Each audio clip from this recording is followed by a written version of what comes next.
berdoa dulu ya. Mohon dipimpin berdoa sama ketua kelas Mbak Ila, ketua kelasnya. Silahkan berdoa. Baik, teman-teman semua, mari kita berdoa menurut agama dan kepercayaan masing-masing. Berdoa mulai.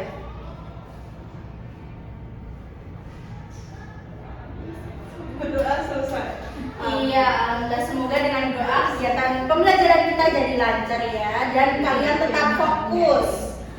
Materi kali ini seperti yang dapat anak-anak lihat ini, kita akan mempelajari tentang menulis cerita fantasi. Sebelumnya Ibu sampaikan capaian pembelajaran, yaitu peserta didik memahami informasi berupa gagasan, pikiran, pandangan, arahan, atau pesan dari teks deskripsi, narasi, puisi, eksplanasi, dan eksposisi dari teks visual dan audiovisual untuk menemukan makna yang tersurat dan juga yang tersirat. Lalu selanjutnya yaitu tujuan pembelajaran kita pada saat ini yaitu peserta didik berlatih menyajikan gagasannya dalam teks naratif dengan menulis cerita fantasi sederhana untuk menyampaikan amanat tertentu dengan cara yang menarik ya. Lalu selanjutnya Ibu ada motivasi nih, yaitu kurang cerdas itu dapat diperbaiki dengan belajar ya anak-anak. Lalu kurang cakap itu dapat dihilangkan dengan mencari pengalaman. Namun tidak jujur itu sulit untuk dihilangkan. Jadi kita menjadi manusia itu dalam kehidupan ini sebaiknya jujur ya. Apapun yang kita lakukan itu sebaiknya dengan langkah-langkah yang jujur. Kalau jujur itu insya Allah diridhoi oleh Allah ya. Mohon Mbak yang depan ini memperhatikan dulu. Iya makanya ya. Memperhatikan. Iya, siap. Nanti ada saat sendiri untuk penugasan dan Siap. saya atik laptopnya. Iya, saya juga. Iya. Saya pengen penugasan, Bu. Ya nanti ada saat yang terburu-buru. Saya pengen sekarang. Ya udah. Nanti ya Mbak. Dan ini adalah hal-hal yang akan kita pelajari nanti ya. Ada apa aja? Coba Mbak Aksi bacakan. Ada definisi dan jenis-jenis rakyat, unsur cerita rakyat. Pasti ya. Ya mohon diperhatikan ya. Tapi ada definisi dan jenis cerita rakyat. Yang serius Mbak Aksi. Biar teman-temannya juga jelas. Definisi dan jenis cerita fantasi. Yang kedua ada unsur cerita fantasi. Yang ketiga ada struktur dan kebahasan cerita fantasi. Dan yang keempat ada penyusunan cerita fantasi. Bahas ini kenapa ya? Kok ketawa terus? Ada yang lucu? Enggak ya? Fokus ya nak. Nah, sebenarnya Ibu pengen tanya nih sama kalian. Pernah nggak kalian lihat gambar-gambar ini? Pernah ya? Tahu kan maksudnya ini cerita apa gitu tahu? Tahu. Kalau yang pertama tuh gambar yang itu. Toy Story. Siapa namanya? Andy. Iya. Terus ya yang ini itu cerita fantasi. Lalu yang di sini di pojok sini Ariel ya. Ariel cerita tentang mermaid. Ya lalu yang bawah manusia terbang ini ada Baby. ada orang bilang ada kelinci yang melayang ya. Nah kalau kalian lihat di sini dapat disimpulkan kalau itu cerita apa? Fantasi ya. Tahu nggak cerita fantasi itu yang gimana ceritanya? Tidaknya ada masuk akal. Tidak masuk keluar nur. Itu bahasa baru ya? Bahasa baru. Di luar.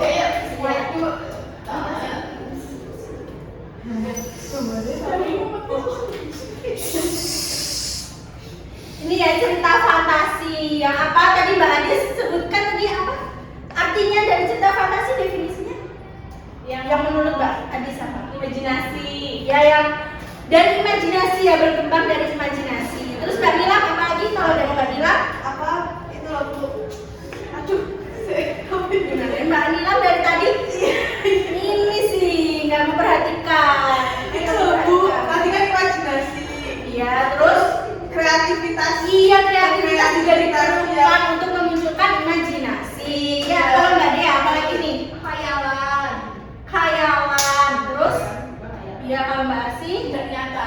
dia tidak nyata, cerita fantasi itu yang tidak nyata, karena ya namanya fantasi ya, kita berandai-andai lah ya. Nah, ini kita masuk ke materinya ya, dari unsur-unsur teks, unsur-unsur intrinsik dalam cerita fantasi. Ada tema. Ada yang tahu tema di dalam fantasi itu apa? Pokok pikiran. Ceritanya apa ya? Iya, ide yang mendasari cerita itu ya, yang nantinya akan dikembangkan. Lalu ada alur. Ada yang tahu, Mbak Adis? Alur itu apa, Mbak Adis? Coba. Menurut Mbak Adis apa alur? Oh, Mbak Dila tahu. Ya, aja Bu, jalannya cerita. Iya, jalannya cerita, alur yang nantinya ya peristiwa-peristiwa di dalam alur, urutan peristiwanya ya. Lalu ada tokoh dan penokohan. Ayo Mbak Asi, apa menurut Mbak tokoh dan penokohan? Tokoh itu siapa saja yang main? Iya, siapa saja yang main, pemerannya ya, pemerannya di dalam cerita itu. Kalau penonton itu ke karakternya seperti apa sifatnya? Iya, watak-watak dari tokoh-tokoh yang ada di dalam ceritanya. Lalu selanjutnya ada latar. Coba ya Mbak yang belakang. Latar itu apa Mbak? Tempat terjadinya suatu cerita. Iya, latar itu tempat terjadinya suatu cerita. Bukan cuma tempat ya, tapi ada waktu, latar suasana, seperti itu ya. Lalu sudut pandang. Itu apa menurut kalian? Point of view. Iya, adalah posisi penulis ketika menyampaikan cerita. Apakah dia sebagai sudut pandang pertama atau sudut pandang ketiga? Iya ya. Lalu amanat. Ada yang tahu? Iya, pesan yang disampaikan di dalam cerita. Iya, yang ingin penulis sampaikan kepada pembaca atau penontonnya. Karena cerita fantasi itu juga bisa dapat dibuat video juga ya. Anak-anak, ini kenapa kelihatan lesu kalian itu ya? Ini ada yang main laptop, ada yang main HP. Kalian tuh gimana? Ini kita berdiri dulu, kita ice breaking dulu ya. Nah, di ice breaking ini ibu pengen kalian juga nyanyi, nggak cuma ibu yang nyanyi ya. Oke. Nah, ibu ada sebuah lagu yang tentunya kalian udah pasti tahu ya, yang lagunya Marina menari di atas menara. Nah, itu kan semuanya tahu ya, udah nggak asing ya di telinga kita semua. Ayo kita, ibu cobain dulu. Marina menari di atas menara. Ayo Mbak. Ada salah? Enggak apa-apa, ini baru percobaan ya, baru dicoba. Sekarang kita mulai ya. Dan pada siap semuanya? Siap. Yuk kita ulang. 1, 2, 3. Marina menari di atas menara, di atas menara. Marina menari, Marina di atas menara, menari, menari, Marina di atas menara. Ibu juga lupa. Ibu saya Semangat sekali kalian ya. Kita ulang. Marina menari di atas menara, Marina di atas menara,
Komplikasi ini berisi sebab akibat dari cerita itu.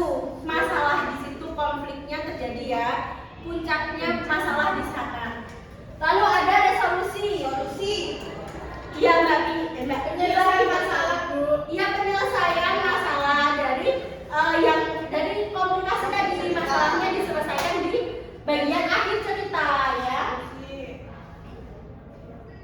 Lalu ada yang selanjutnya yaitu kaidah kebahasaan dalam cerita fantasi. Ini yang pertama yaitu penggunaan kata ganti dan nama orang sebagai sudut pandang penceritaan. Ini contohnya seperti aku berasal dari atau kalau sudut pandang ketiga bisa misal dia berasal dari buah hantu. Lalu yang kedua yaitu penggunaan kata mencerah panca indera dalam deskripsi latar. Lalu yang ketiga menggunakan pilihan kata dengan makna kias dan makna khusus. Lalu yang keempat yaitu kata sambung penanda urutan waktu. Ada yang tahu apa aja? Ini sudah disebut kata ya, benar semua ya. Lalu yang kelima yaitu penggunaan kata atau ungkapan keterkejutan. Dan yang terakhir yaitu menggunakan dialog kalimat langsung dalam cerita. Nah, ini adalah langkah-langkah menulis cerita fantasi. Yang pertama yaitu menentukan ide awal berupa pemilihan tema, karakter, tokoh, setting latar dan sebagainya. Ini biar kalian itu nggak pusing nanti mikirin tema dan latar, biar apa ya, fondasinya dalam cerita itu ada dulu ya. Lalu yang kedua yaitu melakukan riset atau penelitian untuk mendapatkan informasi yang dapat melengkapi ide cerita. Kalau kita nih misal mau ceritanya ada di suatu daerah, kita harus observasi dulu, kita harus pengamatan daerah tersebut ngapain, maksudnya daerah tersebut ada apanya, objek menarik dari daerah itu apa gitu ya, biar lebih menguatkan cerita nanti. Ini diperhatikan kalian gimana? Lalu yang ketiga yaitu membuat detail ide secara umum.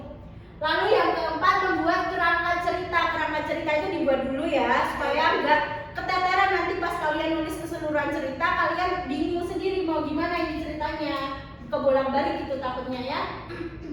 Lalu yang kelima yaitu menulis cerita dengan rangkaian peristiwa sesuai ide yang dimiliki. Yang keenam mengembangkan cerita fantasi dengan memunculkan konflik dan seterusnya ya. Lalu yang ketujuh menentukan judul yang unik dan menarik. Judul itu sebaiknya ditulis dengan secara singkat juga biar pembaca itu nggak bingung ya. Biar ketika membaca judulnya itu langsung ini tentang ini nih. Gitu. Lalu yang kedelapan melakukan printingan atau editing naskah. Nah sebelum misal tulisan kalian mau diterbitkan, diedit dulu. Apakah ada yang salah ketik atau kalimatnya terbalik atau gimana ya? Ya itu. Nah sebelum itu, selanjutnya ibu punya suatu video.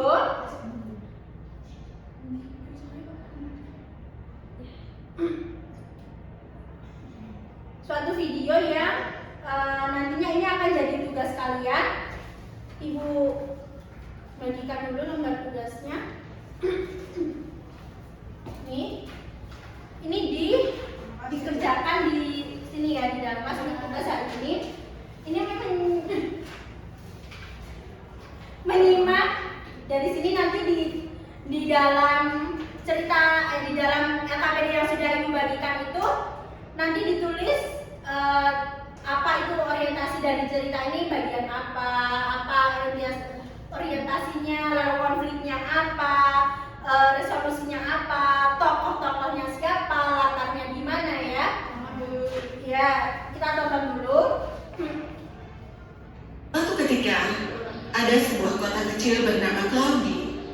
Dan di Cloudy hiduplah seorang seniman yang cemerlang bernama Sebentar, ini nanti waktunya 15 menit untuk mengerjakan ya. Ya ibu, boleh. Albert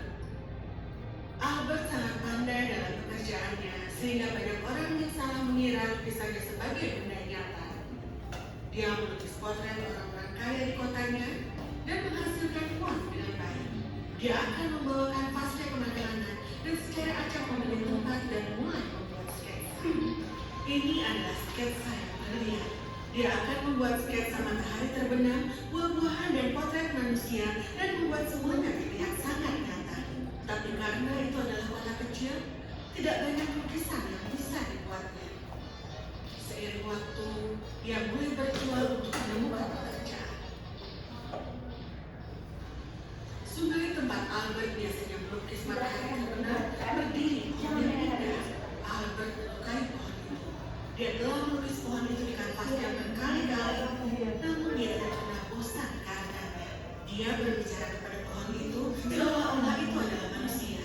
Oh, ayolah pohon, jatuhkan sedikit daunmu. Kau tahu, kadang-kadang rasanya seperti kau bisa berenang. Tetapi Albert tidak tahu. Ya sudah, gimana? Kalian udah selesai kerjanya? Sudah. Oh iya.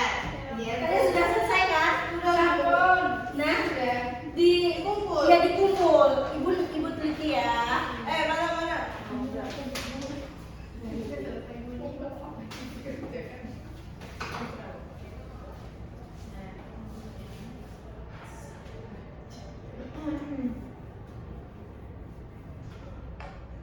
Nah selanjutnya ini ibu ada tugas berkelompok, tapi ini dikerjakan Di rumah.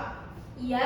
Tapi kalau ini nanti karena waktu kita masih 10 menit, enggak ya, kita masih ada 3 menit tentunya Pak. Masih 3 menit nanti, ini kalian silakan memilih kelompok dulu, Oh iya. ya. Dan baru dikerjakan waktu 3 menit itu kita buat memilih kelompok ya. Dan dikerjakan di rumah. Minggu depan dipresentasikan, jangan lupa untuk membawa laptop, jangan lupa ya. Iya.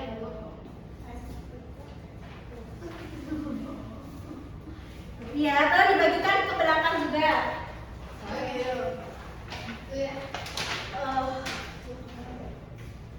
Ya terima kasih anak-anak.